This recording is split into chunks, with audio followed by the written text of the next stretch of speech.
ચાલો હવે જોઈએ સ્વાધ્યાય 4.15.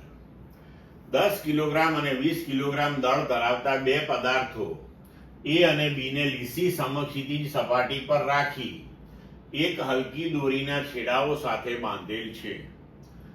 F બરાબર 600 ન્યૂટનનું એક સમક્ષિતિજ બળ એક એ પર 2 બી પર દોરીની દિશામાં લગાડવામાં આવે છે.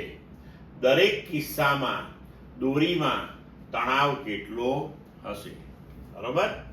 હવે જુઓ કે બે પદાર્થ છે. એક પદાર્થનું દળ 10 કિલોગ્રામ, બીજાનું 20 કિલોગ્રામ છે. બંને પદાર્થને એકબીજા સાથે દોરીથી બાંધેલા છે. મતલબ કે હવે આપણે એવું કહી શકીએ કે આપણી પાસે એક તંત્ર છે પદાર્થ 1 અને પદાર્થ 2 થી બનેલું, જેની ઉપર આપણે કુલ 600 ન્યૂટન બળ લગાડીએ છીએ. બરોબર છે. તો સમગ્ર તંત્ર જે છે એ સમાન પ્રવેગથી ગતિમય બનશે. તો આ તંત્રનો પ્રવેગ આપણે પહેલા શોધીએ. તો પ્રવેગ બરાબર બળ ભાગ્યા દળ. તો F બરાબર ma એટલે ma વત્તા mb તંત્રનું કુલ દળ.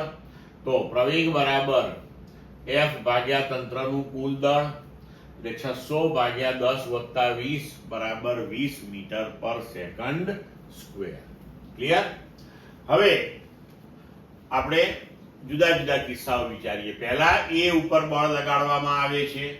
તો આ એ ઉપર આપણે 600 ન્યૂટન બળ લગાડીએ છીએ.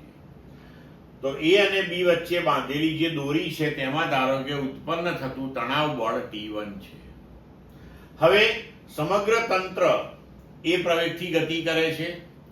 તો હવે આપણે અહીંયા કહી શકીએ કે પદાર્થ બી ઉપર T1 બળ લાગે છે અને આ T1 બળ એ પદાર્થ બી માં એ જેટલો પ્રવેગ ઉત્પન્ન કરે છે. તો આપણે હવે પદાર્થ બી માટે ગતિનું સમીકરણ તૈયાર કરીએ. તો લખી શકીએ કે T1 બરાબર mb ઇન્ટુ a. તો 20 ઇન્ટુ 20 બરાબર 400 ન્યૂટન. ક્લિયર? હવે બીજો કિસ્સો જોઈએ કે જો બળ બી ઉપર આકૃતિમાં દર્શાવ્યા મુજબ લગાવીએ અને બંને વચ્ચે જે દોરી છે તેમાં ધારો કે ઉદ્ભવતું તણાવ બળ T2 છે.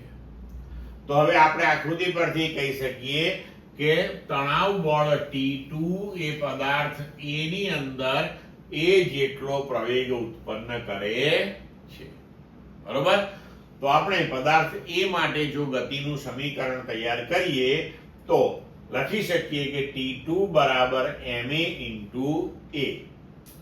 તો ma એટલે 10, A એટલે 20, તો થઈ ગયું 200 ન્યૂટન. ક્લિયર મિત્રો?